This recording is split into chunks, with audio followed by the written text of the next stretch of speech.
Champions trophy cricket स्पर्धेत रविवारी भारत विरुद्ध पाकिस्तान यांच्यात हाय व्होल्टेज लढत झाली। या सामन्यात भारतानं पाकवर एकतर्फी विजय मिळवला।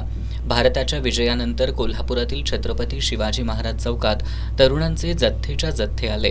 अवघ्या काही क्षणात संपूर्ण चौक तरुणांनी भरून गेला। हातात तिरंगे ध्वज, भगवे झेंडे घेऊन तरुणांनी एकच जल्लोष केला।